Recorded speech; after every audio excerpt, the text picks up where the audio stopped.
ठरलं. तर मग मालिकेच्या आजच्या भागामध्ये सायली आता प्रतिमा आत्यांसोबत देवळात आलेली असते आणि त्याच वेळेला प्रतिमा आत्या सायलीशी बोलत असतात. तर सायली म्हणत असते की तर ना मी यांना माझ्या आई-बाबांना शोधूच नका म्हटलं होतं, कारण ते पुन्हा भेटणार आणि तो पुन्हा म्हणतात आणि या सगळ्यांपासून मी त्यांना लांब राहायला सांगत होते. पण नंतर मला जेव्हा कळलं ना की मधू भाऊच या सगळ्याचा शोध घेत होते, तेव्हा मात्र माझ्या लक्षात आलं की नाही, मधू भाऊंना सुद्धा माझ्या आई-वडिलांना शोधाची उत्सुकता आहेच, अर्जुनची सुद्धा होती. म्हणूनच मग मी सुद्धा त्यांना काही म्हटलं नाही. मी विचार केला की जर त्यांना आपल्या मनासारखं करायचं असेल तर म्हणूनच मीही शांत बसले आणि त्या लोखंडे दोघांनाही मी आई-बाबा मानून बसले. ते लोकांनी दोघांनी मिळून किती त्रास दिलाय ना, मी विचारही करू शकत नाही.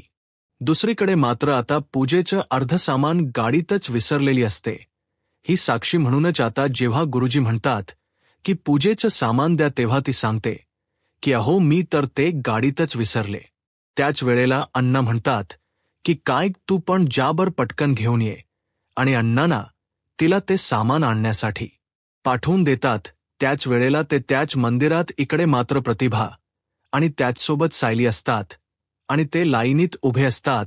सचिनही आता साक्षी सोबत देवळात असतो आणि त्यावेळेला तो आता ते ओटीत सामान वगैरे आणण्यासाठी पुन्हा एकदा जातो. साक्षीने डोक्यावरून पदर घेतलेला असतो आणि साक्षी हळूहळू का होईन तिथून जात असते. सायली आणि प्रतिमाच लक्ष नसतं. ते मात्र दोघी जणी एकमेकांमध्ये गप्पा मारण्यात बिझी असतात. पण त्याच वेळेला ना इकडे मात्र सचिन आणि त्याचसोबत साक्षीचा धक्का प्रतिमाला लागतो. त्यामुळे प्रतिमाच्या हातात ओटीच सामान असतं, ते खाली पडतं. पण त्यावेळेला सायली तिथे असते. सायली हे सगळं सावरते. सायली आता प्रतिमा त्याला ते ओटीत सगळं सामान भरून पुन्हा एकदा देते. तर दुसरीकडे आता सायली आणि प्रतिमा पुन्हा एकदा त्या लाईनीत उभे असतात.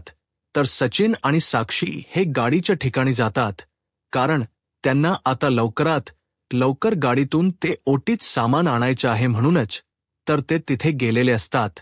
तर दुसरीकडे अर्जुन मात्र एकीकडे त्या खोटोकडे एकटक बघत असतो आणि तो विचार करत असतो की हा तर बबली लोखंडेचा खोटो आहे, म्हणजे हीच माझी सायली आहे ना. हा विचार आता त्याच्या मनामध्ये कुठेतरी सारखा येऊ लागलेला असतो.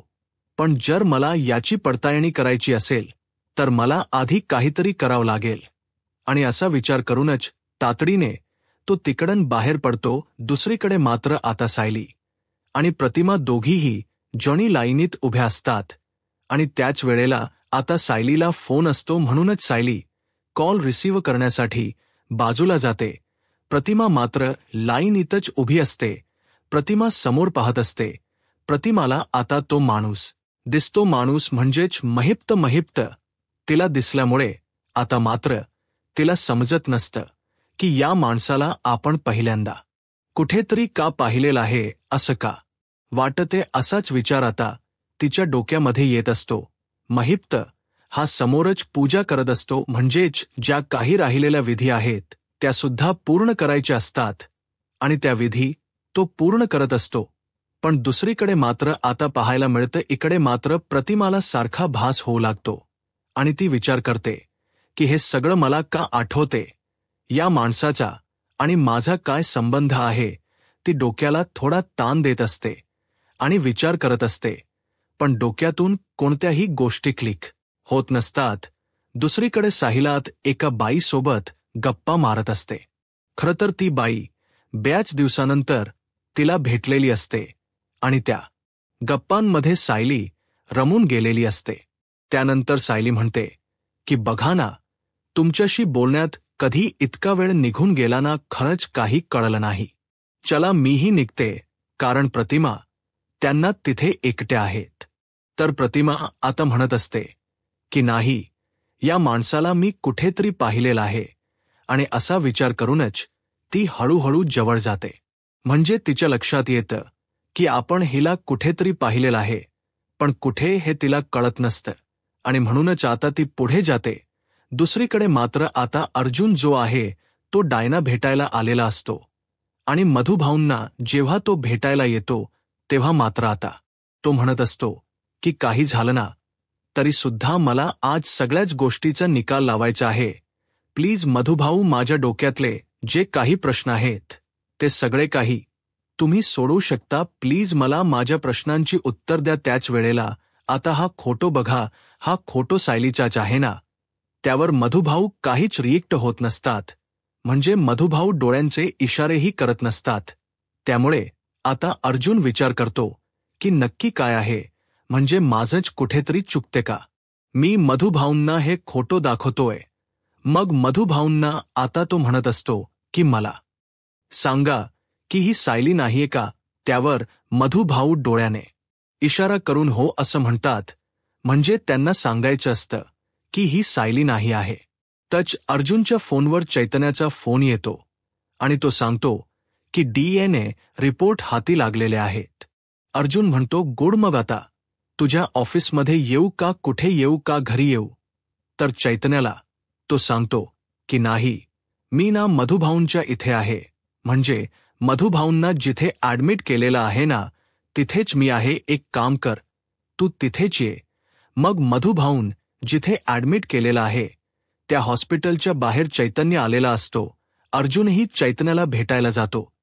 तो DNA रिपोर्ट पाहतो. DNA रिपोर्ट पाहिल्यानंतर त्याच्या लक्षात येतं की हे DNA रिपोर्ट तर मॅच नाहीयेत. मग त्यावेळेला हे DNA रिपोर्ट कसे काय मॅच झाले होते, हा मुळात प्रश्न असतो. तर आता अर्जुन जो आहे तो त्या बाईकडे जातो, गुलाबबाईकडे. त्या गुलाबबाईकडे गेल्यानंतर अर्जुन आता बुबलीचा फोटो पुन्हा एकदा दाखवतो आणि जेव्हा तो बुबलीचा फोटो दाखवतो ना तेव्हा मात्र आता त्याला विचारलं जातं की का हो तुम्ही मला सारखा हा फोटो का दाखवताय, म्हणजे तुम्ही त्या दिवशीही मला हा फोटो दाखवलात. मी तुम्हालाही म्हटलं की ही बुबली लोखंडे, सदा लोखंडे आणि मैना लोखंडेने आमच्याकडे हिला विकलं होतं. मी तुम्हाला हेही म्हटलं होतं, पण आता या मुलीने इतकं काय केले. पण मी तुम्हाला सांगू का, तुमच्या बायकोकडे बघून मला वाटत नाही की ती अशी काहीशी असेल, कारण तुमच्या बायकोचे गुण आणि हिचे गुण हे वेगळेच वाटतात, कारण ही खूप मोठी चोर होती. आणि खरं तर ना हा फोटो याआधी सुद्धा मला बराच वेळा दाखवला. मला असं वाटत नाहीये की तुमची बायको ही अशी सगळी असेल असं देखील आता म्हटलं जातं. मग याआधी तुम्हाला फोटो कोणी दाखवला होता, काय झालं होतं नेमकं मला सांगू शकता का, असं देखील आता म्हटलं जातं. आणि त्याचवेळी वेळेला आता या आधी फोटो ना मला एका माणसाने दाखवला होता. त्या माणसाचं नाव माहिती आहे का. मग आता ती गुलाब सांगू लागते की हो, मला त्या माणसाचं नाव आठवतं. तो माणूस महिप्त होता. महिप्तच नाव जेव्हा आता अर्जुनला समजतो तेव्हा अर्जुनला अजूनच धोका, मोठा धक्का बसतो, कारण मैना आणि सदाने सुद्धा त्याचंच नाव घेतलेलं होतं आणि आता या बाईने सुद्धा त्याचंच नाव घेतलेलं आहे. म्हणजे नक्कीच काहीतरी गडबड आहे. म्हणजे हा महिप्त नक्की काय काय मोठा प्लॅन रचून ठेवलेला आहे, याने खरंचना काहीच कळायला मार्ग नाहीये. आणि म्हणूनच खूप मोठा द्विधा मनस्थितीत जो आहे तो आता अर्जुनही अडकलेला असतो. अर्जुनलाही कळत नसतं की आता काय करावं. इकडे मात्र महिप्त आता वाट बघत असतो की साक्षी आणि सचिन कधी येतात, कारण का त्यांनी सामान आणायला गेलेले असतात. तर त्यावेळेला गुरुजी म्हणतात की आपण बाकी जे काही विधी आहे ते करून घेऊया. तुम्ही ना एक काम करा, ही दुपारत घ्या आणि पूर्ण ज्या मंदिराला आहे त्या प्रदक्षिणा घालापत आता प्रदक्षिणा घालत असतो. आणि त्याच वेळेला आता तिकडे मात्र प्रतिमा जी आहे ती त्याच्या मागेच येऊन उभी राहिलेली असते. प्रतिमा आता जवळून त्याला पाहत असते की ह्याला जवळून बघितल्यानंतर आपल्याला काही सुचते का, आपल्याला काही लक्षात येते का, या गोष्टी तिच्या डोक्यात येत असतात. आणि म्हणूनच ती आता एकदम जवळून त्याला न्याळत असते. आणि त्याच वेळेला आता तिच्या लक्षात येतं की हो, या माणसाला मी पाहिलं आहे आणि या माणसामुळेच माझ्यावर कुठचा तरी भयानक असा प्रसंग सुद्धा उद्भवला होता. आणि ती जाड आणि हे सगळं काही पाहून त्याच्या तिच्या लक्षात येतं की माझ्या तोंडाला जे काही आज वाट लागलेली होती त्या माणसानेच केलेली होती हेही थोडं थोडं का होईना फुस्ट सतीला दिसू लागलेलं असतं आणि त्यामुळे ती महिप्तकडे एकटक पाहत असते आणि आता सुद्धा महिपच्या हातातच ते जळथा निकारा असतो आणि त्यामुळेच ना तिला आता पूर्णपणे खात्री पडते की नाही हाच आहे तो तोच माणूस आहे का असाच ती आता विचार करत असते. सायली एका बाईसोबत बोलत असते आणि अचानकपणे त्या बाईला ती म्हणते की चला मी येते आणि तेवढ्यातच ना सायलीचा फोन वाजतो म्हणून सायली कॉल करते. सायलीला आधीच खूप टेन्शन असतं कारण अर्जुन त्या बाईला भेटायला जाणार असतो. ती बाई काय बोलेल काय नाही या सगळ्या गोष्टी डोक्यामध्ये फिरत असतात आणि तेवढ्यातच आता तिच्या लक्षात येतं की आपण त्यांना विचारायला हवं आणि म्हणूनच ती अर्जुनला विचारते अर्जुन मला सांगा मी तुमच्या फोनची एवढी वाट बघते काय झालं आहे. तिथे मला सुद्धा उत्सुकता असतेच की काय झालं आहे ते सांगा ना काय झालं आहे बोला ना. आता इकडे अर्जुन मात्र तिला म्हणत असतो अग बोलायला तरी दे मला वेळ तरी दे मला बोलायला. तर अर्जुन म्हणतो आता एकदम शांत म्हणजे शांत मी गेलो होतो तिकडे त्या बाईला विचारायला. त्या बाईने फक्त एकच नाव घेतलं ते म्हणजे त्या महिप्तबद्दलच तिने सांगितलं. काय म्हणजे महिप्तच नाव सांगितलं या सगळ्याच्या मागे महिप्तच आहे.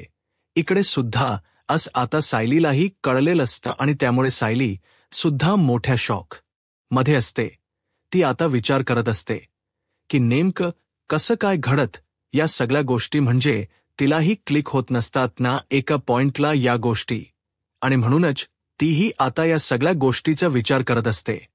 तर दुसरीकडे मात्र आता सायली जी आहे ती शांत असते कारण सायलीला कळून चुकलेलं असतं की ह्या सगळ्यामध्ये सुद्धा महिप्त आहे. सदा महिनाला सुद्धा महिप्तने सांगितलेलं होत आणि बाईला सुद्धा या महिप्तने सांगितलं आहे आणि हे जेव्हा तिला समजतं तेव्हा मात्र धक्का बसतो. पण जेव्हा ती समोर पाहते ना तेव्हा प्रतिमा आत्या ज्या आहेत त्या जागेवरच कोसळलेल्या असतात कारण प्रतिमा आत्यानी आता महिप्तला पाहिलेलं असतं. महिप्त तो आता जाळ घेऊन फिरत असतो आणि त्यामुळे आता इथे प्रतिमाच्या लक्षात येतं की हा तोच माणूस आहे ज्याने आपल्याला त्रास दिला होता आणि त्याच्या हातातही तोच जाळ असतो. आणि आता पुन्हा एकदा आग पाहून ती घाबरते आणि जोरात किंचाई मारते. जेव्हा ती जोरात किंचाळते ना तेव्हा मात्र अहो बाई काय झालंय तुम्हाला अशा काय करताय असं महिप्त बोलू लागतो. म्हणजे महिप्तला असं दाखवायचं असावं की त्याची काही चूक नाही आहे त्यांनी काही केलेलंही नाहीये आणि हे सगळं तो दाखवत असतो. पण इकडे मात्र प्रतिमाने बरोबर आता ओळखलेलं असत कारण प्रतिमाला गोळ्या वगैरे व्यवस्थित सुरू असतात आणि प्रतिमाचा बराच जो भूतकाळ होता तो प्रतिमाला आता आठवू लागलेला होता आणि त्यामुळे प्रतिमाची स्मृती देखील हळूहळू का होईना पूर्ण आलेली असते आणि त्यामुळे जेव्हा ती आता त्याला पाहते तेव्हा मात्र लक्षात येतं की या माणसाला आपण या आधी तरी कुठेतरी पाहिलेलं आहे आणि ती अचानक चक्कर येऊन कोसळते. जशी ती चक्कर येऊन पडते तशी मात्र तिथे आता सायली धावत आलेली असते आणि सायली सगळ्यांना हेल्प मागत असते. म्हणत असते की प्लीज जरा मला पाणी देता का प्लीज मला प्रतिमा त्याला बघायला हवं. आणि त्याच वेळेला आता ती प्रतिमा त्याला बघत असतानाच ती महिप्तवर पण ओरडते. काय रे महिप्त तू काय केलंस तुझ्यामुळे हे सगळं झालं असं देखील ती म्हणते. महिप्त म्हणतो सायली वहिनी मी काही केलेलं नाहीये उलट मी त्यांना म्हणत होतो की घ्या आशीर्वाद घ्या आणि असंही मी देवळात आलो होतो माझ्या मुलीसाठी म्हणजेच तुलाही माहिती आहे माझी मुलगी आता या जगात राहिली नाही आणि त्यामुळे मी देवाला जरा साकड घालायला आलो होतो आणि या सगळ्यांमध्ये मला ही मती दिसली आणि मी काहीच केलेलं नाहीये महिप्त सायलीला सांगत असतो. तर सायली म्हणत असते की ठीक आहे पण आता पाणी शिंपडल्यावर सुद्धा प्रतिमाला काही जाग येत नसते आणि त्यामुळेच ना खूप जास्त टेन्शन सायलीला येतं. पतला सांगितलेलं असतं की ज्या तुम्ही प्रदक्षिणा घाला म्हणून महिप्तना आता देवी आईच्या समोर प्रदक्षिणा घालत असतो सायली मात्र एकटक त्याच्याकडे पाहत असते, कारण हा एवढा कसा काय बदलू शकतो, म्हणजे कधीही देवाच्या पाया न पडणारा माणूस जो आहे तो मात्र आज चक्क देवाच्या इथे गोल गोल फिरतोय. काय चाललंय, काय म्हणजे नेमकं काय ते समजत नसतं. दुसरीकडे अस्मिता जी आहे ती मात्र सुद्धा टेन्शनमध्ये असते, कारण सचिनचा काही कॉल मेसेज काहीच आलेला नसतो. आणि मग तिच्या डोक्यामध्ये तोच विचार येतो की ह्यानी का काही कॉल मेसेजेस केला नसेल, कुठे असेल, हा असे विचार डोक्यामध्ये येत राहतात.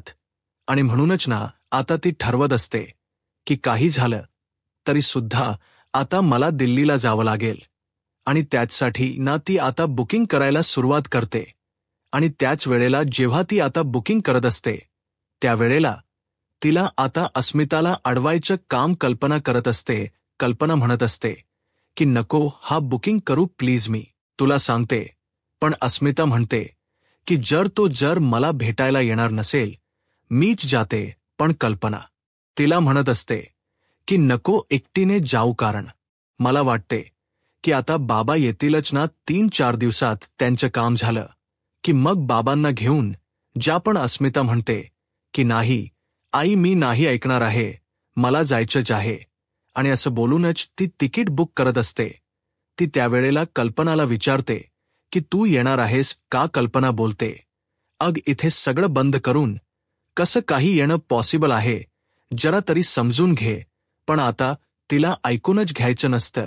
ती सरळ म्हणते की माझं मी बुकिंग केलेलं आहे आणि तसंही मी असं समजेन की मी माझ्या बाळाला जे आहे ना ते पूर्ण जग फिरवते, तसंच मी आता त्या बाळाला दिल्ली दाखवायला घेऊन जाते असं मी काहीच समजेन. पण आता मी इथे थांबणार नाही आहे असं देखील डायरेक्टली तिने सांगून टाकलेलं असतं. आणि तिने आता बुकिंग सुद्धा केलेलं असत. ती म्हणते की मी आता बिलकुलही थांबू शकत नाही. इकडे प्रतिमाला सायली कशीबशी घरी घेऊन येते. आणि जेव्हा प्रतिमाला सायली घरी घेऊन येते तेव्हा मात्र डॉक्टर ही चेकअप करायला आलेली असतात. डॉक्टर म्हणत असतात की आता त्यांना काहीतरी स्ट्रेस आलेला आहे आणि हे सगळं स्ट्रेसमुळे झालेलं आहे. प्लीज तुम्ही त्यांना जास्त लोड देऊ नका, कारण त्यांच्यावर ह्या सगळ्याचे परिणाम होऊ शकतात. तुम्ही जास्तीत जास्त काळजी घ्या असं देखील डॉक्टर म्हणतात. आणि त्यामुळे आता डॉक्टर जेव्हा हे सगळं सांगतात तेव्हा कुठे जाऊ इकडे असणाऱ्या या सायलीला लक्षात येत असतं की हे सगळं का होते. आणि तिने या सगळ्या गोष्टी आठवल्यामुळे तिला त्रास झाला असेल असाच विचार सायलीच्या मनामध्ये येत असतो. डॉक्टर आता औषध बाईकडे सगळं काही लिहून देतात. आणि जेव्हा डॉक्टर औषध वेळेवर घ्यायला सांगतात तेव्हा अजूनही प्रतिमा शुद्धीवर आलेली नसते. त्याच वेळेला नेमकं काय घडलं होतं सायलीला सुद्धा विचारलं जातं. त्याच वेळेला सायली म्हणत असते की काका आम्ही देवळात गेलो होतो, अचानकच हे सगळं घडलं. म्हणजेच ना अचानक या सगळ्या गोष्टी घडल्या आणि त्यामुळेच ना मला खूप जास्त भीती वाटली. मीही विचार केला की ह्या सगळ्या गोष्टी अशा नको घडायला, पण मी तरी काय करू, सगळं अचानक घडलंय त्यामुळे मीही घाबरले. पण मला असं वाटतं ना की काहीतरी गडबड आहे. म्हणजे मला असं वाटत की या आगीला बघून घाबरलेत की अजून कशाला. तेवढ्यातच प्रतिमा त्याला शुद्ध येते. प्रतिमा शुद्धीभर येते तेव्हा सुद्धा तिला असं लक्षात येतं की आपण घरी आलेलो आहोत की अजून कुठे आहोत, असा ती विचार करत असते. आणि त्याच वेळेला आता तिला समोर दिसत तर अर्जुनही असतो. त्यामुळे अर्जुनही प्रतिमा त्याला पाणी वगैरे देऊ लागतो. तिला शांत केलं जातं. प्रतिमा त्याला सांगित जाते की हळू बोल, जे काही सांगायचं असेल ते व्यवस्थितपणे सांग. त्याच वेळेला आता प्रतिमा सांगत असते की तो कोण, तो काय झाला आहे नेमकं सांगशील तर आम्हाला कळेल ना. असं देखील आता प्रतिमा त्याला रविराज बोलत असतात. तर इकडे मात्र सायली म्हणत असते की काय झालं आहे, तुम्हाला काही जाणवत का, काही दिसते का, कोण होतं तिथे, मग त्याच्यामुळे तुम्हाला हा त्रास झाला, सांगा ना. प्रतिमा आत्या काय झालं आहे. तर आता प्रतिमा हत्याला पुन्हा एकदा तो महिप्ती दिसतो. म्हणजे तिला असा भास होतो महिप्तीच्या समोर उभा आहे. आणि त्यावेळेला ती म्हणते की तो होता, मग आता सायलीच्या लक्षात येतं तो होता म्हणजे नक्कीच आता प्रतिमा त्या महिप्तबद्दलच बोलत असतील. आणि महिप्तबद्दल बोलतात हे जेव्हा आता इथे मात्र सायलीला कळतं, तेव्हा सायली विचार करते, म्हणते की काहीतरी नक्कीच गडबड आहे. आणि त्याच वेळेला आता सायली म्हणत असते की आपण ना एक काम करूया, गोळ्या वगैरे खाऊन घेऊया. त्याच वेळेला तिथे असणारी ती सुमन म्हणते की मी ना वहिनींसाठी मस्त सूप घेऊन येते. पण या सगळ्याला खरंतर नकार देत असते प्रतिमा म्हणत असते की नको मला आता वेळेला. मात्र आता सुमन म्हणत असते की मी सांगत नाहीये, मी तुमच्यासाठी ते सूप घेऊन येते, मला काही ऐकायचं नाहीये, तुम्ही ते सूप खाऊन घ्या. आणि त्याच वेळेला सुमन जेव्हा तिथे सूप आणायला जाते तेव्हा मात्र पुन्हा एकदा इथे प्रतिमाला तो समोर आहे का असं वाटू लागतं. आणि ती मात्र जोरजोरात ओरडू लागते आणि ती म्हणते की तो माणूस नाही, मला नाही जमते, असं ती बोंबलू लागते. आणि त्याच वेळेला मात्र त्या माणसाबद्दलच्या सगळ्या गोष्टी इकडे मात्र सायलीला लक्षात येतात. सायली म्हणते की ठीक आहे, 1 मिनिट थांबा. आणि प्रतिमा आत्याला ती आता मोबाईल मधला तो फोटो दाखवायला सुरुवात करते. म्हणजे मोबाईलमध्ये सायलीच्या ऑलरेडी फोटो असतो आणि तो फोटो सायली काढायचा ठरवते, कारण सायलीने स्वतः महिप्तला तिथे पाहिलेलं असतं. आणि सायली जेव्हा ते पाहते तेव्हा तिने घरी आल्यावर रविराज काकांना आणि त्यासोबत अर्जुनला सुद्धा सांगितलेलं असतं की तिथे महिप्त होता. पण आता त्या गोष्टीमध्येच या सगळ्यांना हीच भीती आहे का हे सगळं काही सायलीला जाणून घ्यायचं असतं. म्हणून सायलीच्या मोबाईलमध्ये जो फोटो असतो तोच फोटो आता सायली दाखवू लागते महिप्तच्या. आणि महिप्तचा फोटो बघितल्यानंतर पुन्हा एकदा प्रतिमा जोरात किंचाळते. त्यावेळेला रविराजांना आणि सायलीला कळत की हे सगळं काही या माणसामुळे होते. त्यामुळे सायली म्हणत असते की मला कळते प्रतिमा हत्या, तुम्हाला त्रास होतोय, नका पॅनिक होऊ, मला आता सगळ्या गोष्टीच्या लिंक लागलेल्या आहेत, असं देखील सायली आता बोलत असते. आणि सायली आता आपल्या मोबाईल मधला महिप्तचा फोटो जो आहे तो दाखवायचा बंद करते, मोबाईल साईडला ठेवून देते. कारण प्रतिमावर खूप जास्त असे परिणाम होत असतात, कारण प्रतिमा खूप जास्त हायपर झालेली असते. आणि हे सगळं अर्जुनने पाहिलेलं असतं. म्हणून अर्जुन आता सायलीला सुद्धा शांत व्हायला सांगत असतो. दुसरीकडे मात्र सायली म्हणत असते की आता मला या सगळ्या गोष्टी कळायला लागलेल्या आहेत. तर आता सायलीकडे बघत असतात दोघेही जण, म्हणजेच रविराज आणि त्यासोबत अर्जुन. तर रविराज आता प्रतिमाला विचारायचा प्रयत्न करत असतात की काय झालं हे नेमकं, मला तू सांगशील का, तू सांगितल्याशिवाय मला कसं कळणार आहे. तर रविराज प्रतिमाला विचारत असतात आणि म्हणतात की या माणसाने तुझ्यावर कधी हल्ला करायचा प्रयत्न केलाय का, सांग ना बाई प्रतिमा, सांग. तर आता प्रतिमा मात्र शांत बसलेली असते. पण प्रतिमाला आता सगळ्या गोष्टी कळत असतात की जेव्हा तिचा ॲक्सिडेंट झालेला होता तेव्हा सुद्धा हाच माणूस होता आणि त्याचसोबत आपल्यावर हल्ला करणारा सुद्धा हाच माणूस आहे, हे तिच्या हळूहळू का होईना लक्षात येत असतं. आणि त्यामुळेच ना आता मात्र ती या सगळ्या गोष्टींचा विचार करत असते. आणि जेव्हा मात्र ती आता या सगळ्या गोष्टींचा विचार करते ना, ती म्हणत असते की कसं सगळं सांगू या लोकांना, खरंच मला कळत नाहीये, पण आज जे काही झालेलं आहे ते त्या माणसामुळे झालेलं आहे हे तर तिच्या लक्षात आलेलंच असतं. तर पुढील भागामध्ये जेव्हा रविराज विचारतात ना तेव्हा मात्र आता प्रतिमा शांत असते. पण सायलीला हे कळत असतं की काहीतरी गडबड आहे.